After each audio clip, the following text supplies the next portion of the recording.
오늘 하나님의 은혜가 특별히 부활주일인데 우리의 삶 가운데, 우리의 예배 가운데, 또 우리의 말씀 가운데 충만하게 임하시기를 주님의 이름으로 축복합니다. 저는 오늘 누가복음 24장이죠. 24장 13절부터 사실은 35절까지인데 26절까지를 통해서 부활신앙, 부활신앙, 눈이 가리워지면서 눈이 밝아짐으로 변하는 그 은혜의 말씀을 같이 나누고 싶습니다. 여러분, 예수님 부활하셨습니다. 믿습니까? 너무 작아요. 예수님 부활하셨습니다. 믿습니까? 하나님께서 살리셨습니다. 하나님께서 살리셨어요.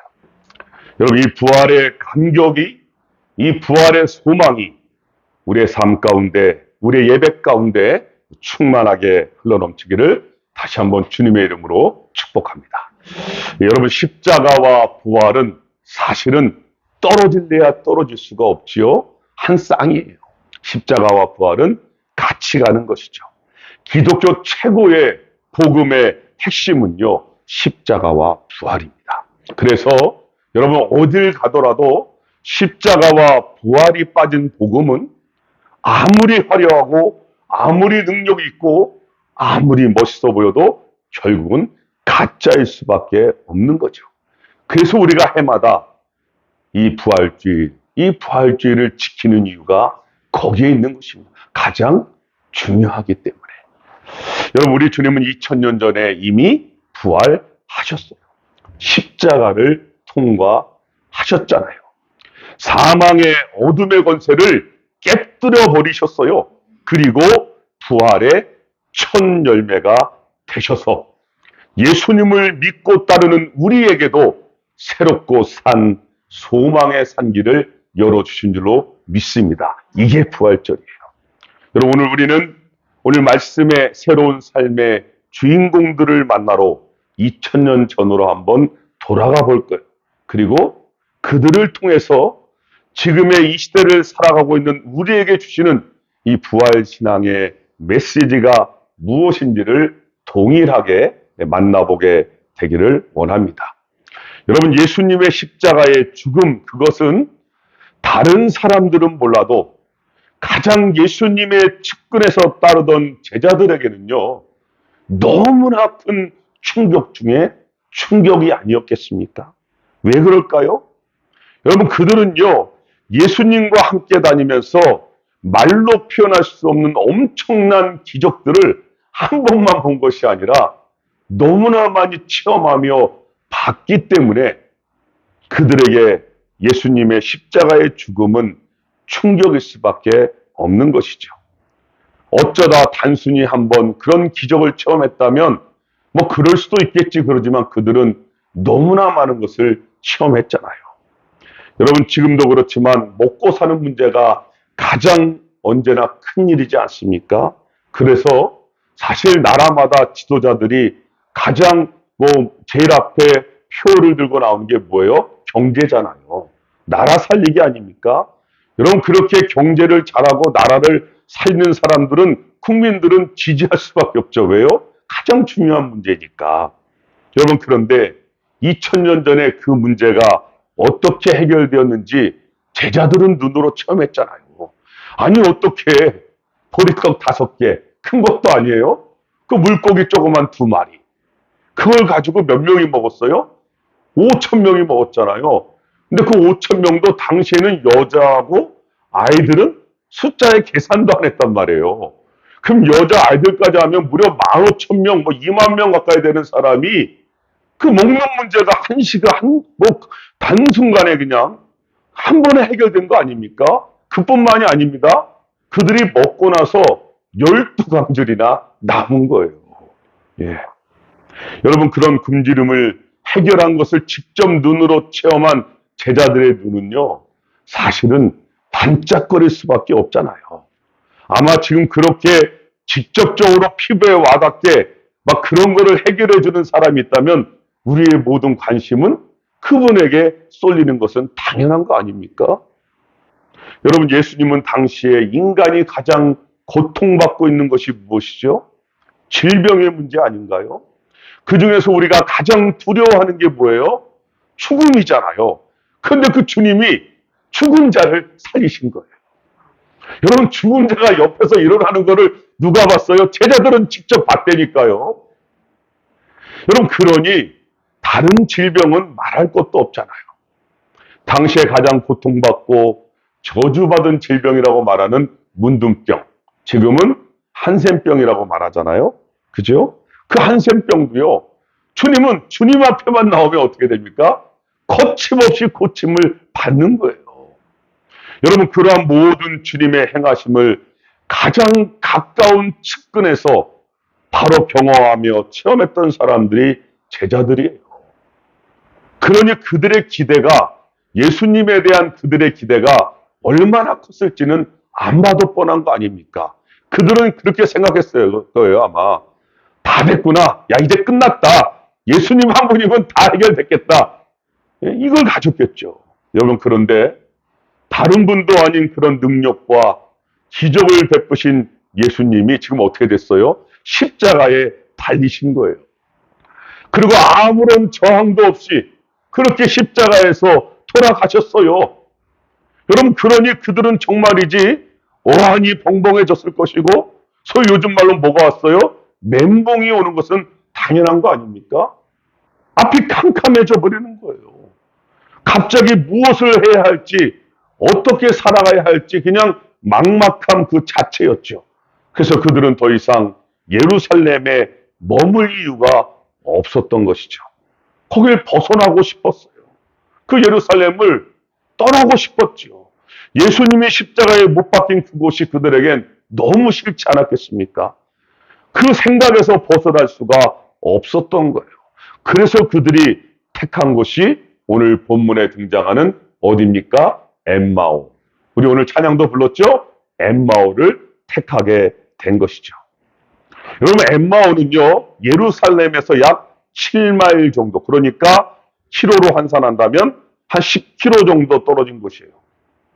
그런데 중요한 것은 그렇게 실망과 절망과 시리에 차서 도망쳐가는 그들에게 오늘 어떤 일이 벌어지고 있는 것이죠? 부활하신 주님께서 직접 찾아가세요. 찾아가시죠. 그리고 그들과 부활하신 주님과의 만남의 사건이 이루어지고 있는 것이 오늘 본문 아닙니까? 15절, 16절 같이 한번 읽어보시죠. 15절, 16절입니다. 시작. 그들이 서로 이야기하며 문의할 때에 예수께서 가까이 이르러 그들과 동행하시나 그들의 눈이 가리워져서 그인 줄 알아보지 못하거늘. 아멘. 여러분, 어떤 일이 발생하고 있죠? 지금 주님이 그들에게 찾아갔는데 오늘 성경의 16절에 뭐라고 말하냐면 그들의 눈이 어떻게 해요? 가리워졌다. 그 가리워진 게 어느 정도냐면 예수님을 알아보지 못할 정도로 그들의 눈이 가리워졌다라고 말해요.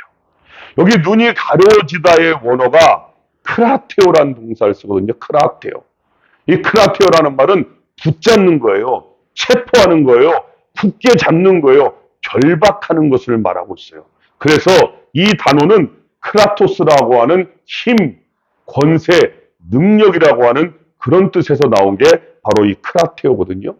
여러분, 근데 오늘 본문에 보면 눈이 가리워졌다. 다른 말로 하면 수동태로 표현되어져 있습니다. 그러니까 어떤 힘과 능력과 권세에 의해서 지금 그들이 뭐하고 있어요? 붙잡혀져 있는 거예요. 체포되어져 있는 거예요. 결박되어져 있는 거예요. 그것을 눈이 가리워졌다라는 표현으로 지금 쓰고 있거든요. 여러분, 도대체 부활하신 예수님이 옆에서 지금 도행하시는데도 불구하고 그들의 눈이 가리워질 정도로 그들을 계속 붙잡고 있는 것이 무엇이냐는 것이죠. 그것이 알고 싶지 않습니까? 오늘 그것을 제가 명쾌하게 말씀으로 풀어보겠습니다. 여러분, 먼저 그들의 눈이 가리워진 이유는요, 자기중심적인 신앙 때문이었어요. 왜 그들이 실망하고 좌절하고 절망하고 있을까요? 한번 21절 보시죠. 21절 말씀, 21절 시작. 우리는 이 사람이 이스라엘을 속량할 자라고 바랐노라. 이뿐 아니라 이 일이 일어난 지가 사흘째요. 아멘. 여러분, 그들이 기대하고 있는 예수님, 내가 생각하고 있는 예수님하고 결과가 너무나 다르게 나타났어요. 그들은 그 주님이 구속자인 줄 알았는데 결과적으로 십자가의 죄인이 되었단 말이에요.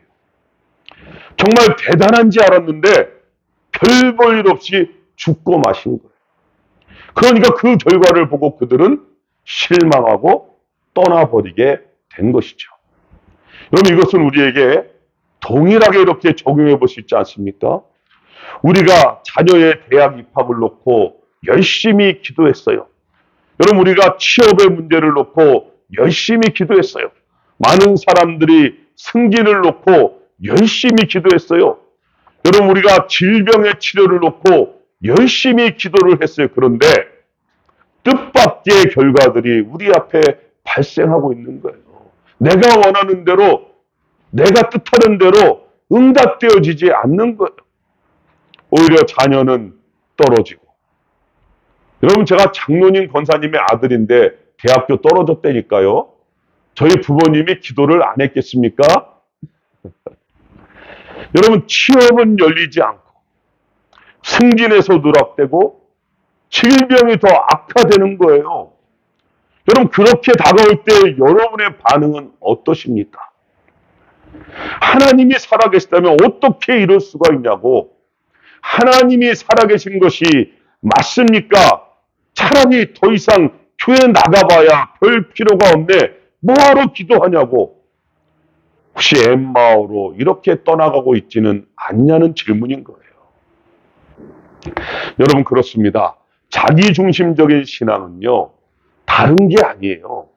하나님을 끌어당겨서 우리 자신의 유익을 추구하고자 하는 것이 자기중심적인 신앙인 거예요. 한마디로는 내가 갑이고 하나님이 을이 되는 거예요.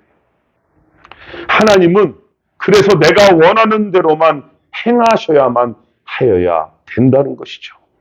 여러분, 이것이 바로 눈이 가리워졌다라고 말하고 있거든요. 파란색 색안경을 끼면 여러분, 세상은 파랗게 보일 수밖에 없어요. 그런데 그들은 자기가 색안경을 파란색을 낀 것을 모르고 세상이 파랗다라고 주장을 한다니까. 빨리 색안경을 뽑아야죠. 빼면은 바르게 보일 거 아니에요. 여러분, 그러면 조금 더 들어가 보시죠. 그러면 그렇게 우리의 눈을 가리게 하는 존재가 있는 거 아니에요? 정말로 보아야 할 것을 보지 못하게 하는 존재가 있다는 거 아닙니까? 그렇게 역사하는 세력이 있다라고 오늘 성경은 우리에게 말하고 있는 거예요. 그렇게 실망과 절망과 좌절 속에서 영원히 헤어나오지 못하기를 바라는 존재가 있다는 거 아닙니까? 여러분, 그것을 사도 바울은 고린도서 4장 4절에서 이렇게 말하고 있어요. 그 중에 이 세상의 신이 믿지 아니하는 자들의 마음을 혼미케 하여 그리스도의 영광의 복음의 광채가 비치지 못하게 함이니 그리스도는 하나님의 형상이니라. 여러분, 이 세상의 신이 누굽니까? 원수마귀 아니에요? 공중의 권세 잡은 자가 원수마귀잖아요. 이 원수마귀의 전략이 무엇입니까? 네가 최고다라는 거예요. 네가 원하는 대로 하라는 거예요. 자꾸 우리에게 교만을 심어놓는 거예요. 또 우리로 하여금 의심하게 만드는 거. 야, 기도해봐야 별것 없잖아. 차라리 그 시간에 그냥 잠이나 자. 우리의 마음을 자꾸만 혼미케 하면서 의심하게 만들고 있지 않습니까? 여러분, 그런데 중요한 것은 그렇다면 우리의 책임은 없는 걸까요? 다 원수마귀가 조정해서 행한 것이라면 우리의 잘못은 없는 것 아닙니까? 이렇게 질문할 수 있잖아요.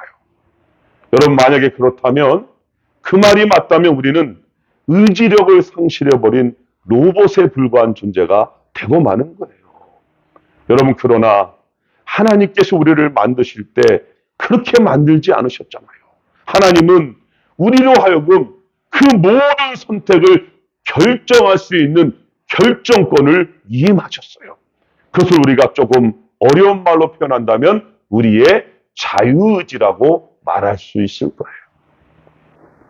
결정할 수 있는 위임을 우리에게 주신 거예요. 여러분, 아담과 하와가 선악과를 따먹을 수도 있고 안 따먹을 수도 있었어요. 그런데 그들에게 뭐가 있었죠? 뱀의 유혹은 분명히 있었습니다. 그죠? 여러분, 우리가 하나님의 말씀을 의심할 수도 있고 의심하지 않을 수도 있어요. 믿을 수도 있어요. 그러나 원수 마귀는 우리에게 의심이라고 하는 유혹으로 찾아오고 있지요. 여러분, 그런 거예요. 언제나 그리스도인의 길에는 순종의 길이 있고 불순종의 길이 있거든요. 근데 원수 마귀는 어떠한 환경을 만들어서라도 우리로 불순종하게 만들려고 유혹하고 있잖아요. 그렇지만 여러분, 최종 선택은 누가 하는 것이죠? 맞아요. 우리가 하는 거예요. 내가 하는 겁니다. 그 말의 의미는 제가 항상 강조하잖아요. 선택은 자유예요. 그러나 그 선택에는 책임이 따르고 그 책임에는 반드시 심판이 따른다는 사실을 우리는 잊지 말아야 할 거예요. 결국 죄는요, 아무리 원수 마귀가 죄송합니다, 난리부스를 쳐도 내가 짓는 거예요. 내가 선택한 거예요. 핑계할 수가 없는 거예요. 여러분, 오늘 본문을 보세요. 눈이 가리워지니까 어떻게 됩니까? 믿지를 못해요. 예수님과 동행하면서도 그 예수님을 못 알아보고 있어요. 아니, 예수님과 직접 지금 이야기하면서도 예수님인지도 모른다니까요. 심지어 예수님과 함께 예수님에 대하여 이야기하면서도 예수님을 깨닫지 못하고 있어요. 눈이 가리워지니까. 여러분, 지금 우리식으로 설명한다면 교회에 열심히 나와요. 예배도 드려요. 헌금도 하고요. 봉사도 해요. 구제도 해요. 그런데 그 삶에 예수님이 보이지 않아요. 예수님과 함께 사는 그리스도인인데 예수님이 보이지 않아요. 오히려 삶에 대한 걱정, 미래에 대한 염려, 근심, 심지어 좌절과 절망 속에 엠마우스 속에 살아가는 그리스도인들이 있다는 말이에요. 부활하신 예수님이 지금 우리와 함께 하시는데도 말이에요. 똑같은 거 아니에요? 여러분, 마치 오늘 이 제자들처럼 눈이 가리워져 있지는 않습니까? 우리는 원수 마귀에게 속고 있는 것이죠. 크라테오라 그랬잖아요. 붙잡혀 있는 거예요. 눈이 가리워져 있는 거예요. 이사야의 고백대로 눈이 있어도 보지 못하고 귀가 있는데 듣지를 못해요. 이게 지금 그들의 상태임을 우리에게 보여주고 있는 것이죠. 여러분, 그런데 그렇게 끝나나요? 아닙니다. 오늘 말씀은요, 그들이 어떻게 변화되어지는지를 우리에게 보여주고 있거든요. 31절 가보시죠. 31절. 어떻게 그들이 변화되어지고 있는가? 31절 같이 읽습니다. 시작. 그들의 눈이 밝아져 그인 줄 알아보더니 예수는 그들에게 보이지 아니하시는지라. 아멘. 오늘 31절을 보니까 어떻게 해요? 아까는 눈이 가리워져 있었는데 어떻게 됩니까? 눈이 밝아졌다라고 말해요. 이제는 눈이 밝아지는 거예요. 여러분, 오늘 누가는 의도적으로 이 밝아져라고 하는 단어를 여러 곳에서 지금 사용하고 있거든요. 오늘 본문에 우리가 읽은 것을 보면 다른 말로 표현됐지만 똑같은 원어의 단어를 쓰고 있어요. 이 밝아져가 32절에는요, 풀어주실 때가 밝아져랑 똑같은 단어예요. 35절에 보면 마음을 열어 성경을 깨닫게 할 때 열어라는 단어가 이 밝아져란 똑같은 단어를 지금 쓰고 있다니까요. 동일하게 디아노이고를 쓰고 있어요. 이 디아노이고의 뜻은 열리는 거예요. 닫혔던 태문이 열리는 것처럼 닫혔던 하늘문이 열려질 때 이 단어를 쓰고 있거든요. 여러분, 스데반이 돌에 맞아 순교하기 전에 어떤 일이 벌어졌는지 여러분 보셨잖아요. 갑자기 하늘문이 열리잖아요. 그리고 이 스데반은 주님께서 하늘보좌 우편에 서신 것을 보게 됩니다. 그래서 스데반은 죽는 순간까지도 그 주님을 바라보면서 내 영혼을 받아달라고, 더 나아가서 자기를 돌로 쳐서 죽이는 그들을 향하여 저들을 용서해달라고 그 주님께 기도하고 있잖아요. 어떻게 이런 일이 가능합니까? 열려져서 주님이 보이는 거예요. 여기 열리다에 사용된 단어가 바로 디아노이고를 동일하게 쓰고 있거든요. 여러분, 부활신앙이 무엇입니까? 부활신앙은 열리는 신앙인 줄로 믿습니다. 부활신앙은 열리는 신앙인 줄로 믿습니다. 열리는 거예요. 밝아지는 거예요. 풀려지는 거예요. 하나님의 역사가 임하는 거예요. 이것이 부활신앙이에요. 여러분, 무엇이 열려지는 것입니까?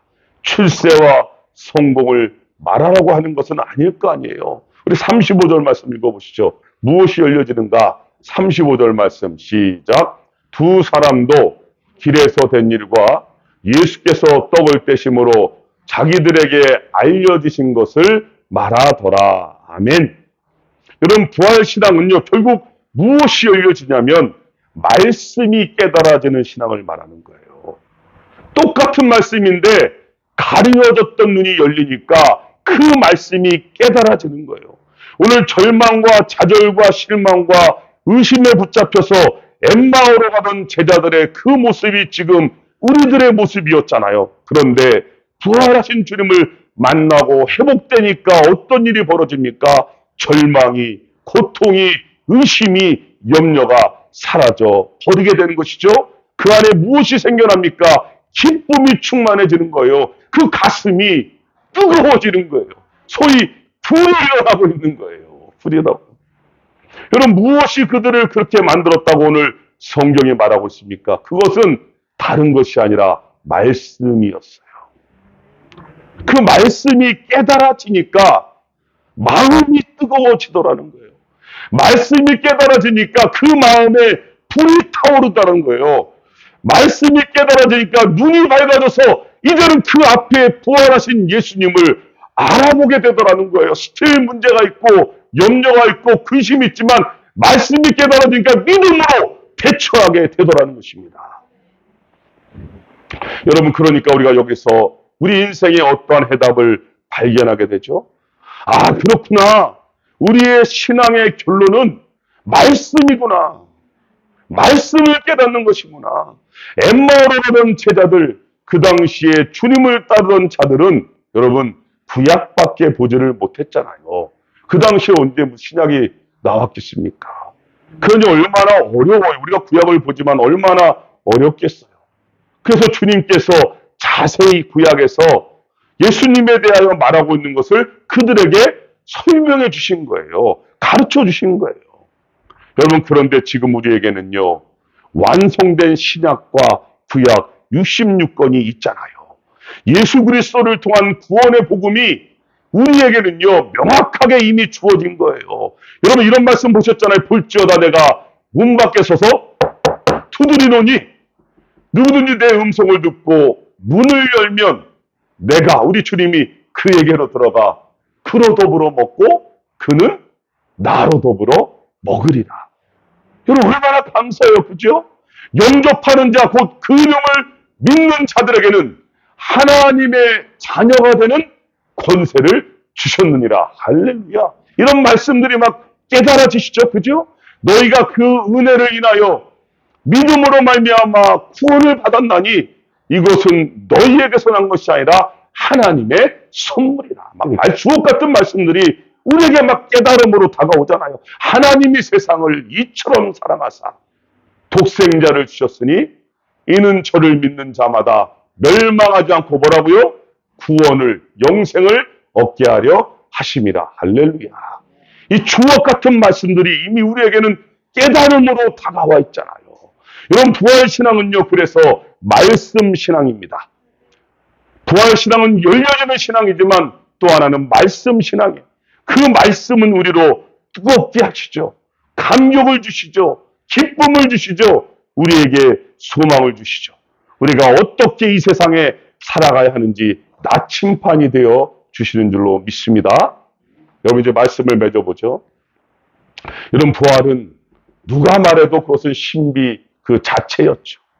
만약에 여러분 원수마귀가 주님을 십자가에 못 박은 다음에 주님이 부활하실 것을 알았다면요, 절대로 원수마귀는요, 자신의 힘과 권세와 능력을 총동원해서 십자가에 못 박아라, 못 박아라, 글로 몰고 가지는 않았을 거 아닙니까? 원수마귀도 속을 정도로 부활은 하나님의 신비였어요. 그죠?